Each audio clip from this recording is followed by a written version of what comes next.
Il y a l'enjeu de santé publique et il y a l'enjeu pour l'activité du pays. Les entreprises regardent ce calendrier de très près. Bonjour Carole Ferry. Bonjour. Du service économie d'Europe 1, on est bien d'accord, les entreprises ne peuvent pas forcer leurs salariés à se faire vacciner. Non, effectivement, tant qu'il n'y a pas d'obligation de l'État, seuls les volontaires seront vaccinés.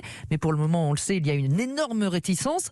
Pourtant, les entreprises sont nombreuses à vouloir vacciner leurs salariés. Elles vont donc devoir convaincre, comme l'explique Franck Allard. Il est président du MEDEF en Gironde. C'est d'abord leur intérêt et le nôtre après, parce que moins on a d'arrêt maladie, mieux on se porte.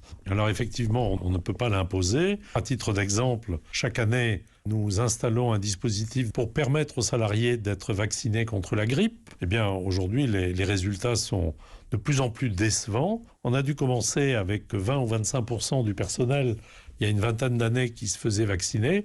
Et aujourd'hui, on est réduit à 10%. Et je crois qu'il faut qu'on incite nos salariés à se vacciner parce que c'est d'abord une protection pour eux et puis une protection pour pouvoir travailler. Alors Carole, est-ce que les sociétés ont déjà commencé à s'organiser ? Oui, en ce moment même, toutes les grandes entreprises mettent en place des cellules spéciales vaccination pour réfléchir à comment procéder.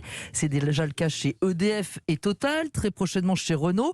Alors ces cellules regroupent des médecins, des DRH et puis des juristes qui épluchent les textes pour voir ce qui est autorisé ou non en France, mais aussi à l'étranger, parce que tous ces grands groupes, ce sont des multinationales et dans certains pays, les campagnes de vaccination sont plus avancées que chez nous.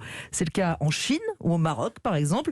L'un des médecins m'expliquait, on a pas mal d'expatriés qui nous appellent en ce moment parce qu'ils n'ont pas du tout envie de recevoir un vaccin russe ou chinois. Les commandes de vaccins, pour le moment, elles sont réservées au gouvernement. Si les entreprises pouvaient commander et surtout vacciner elles-mêmes, ça se ferait via la médecine du travail ?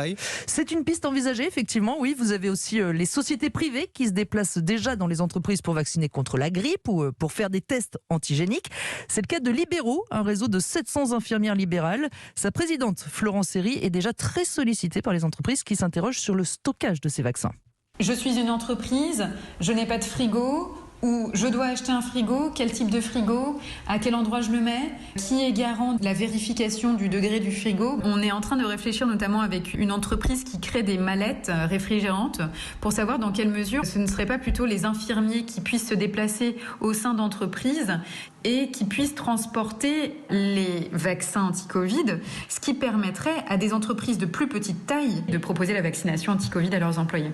Voilà, mais ce qui est compliqué aussi, c'est qu'il y aura une traçabilité très exigeante pour savoir exactement comment chaque vaccin a circulé et à qui il a été administré. Merci Carole Ferry pour ce dossier ce matin, la future vaccination dans les entreprises, dossier à retrouver sur europe1.fr.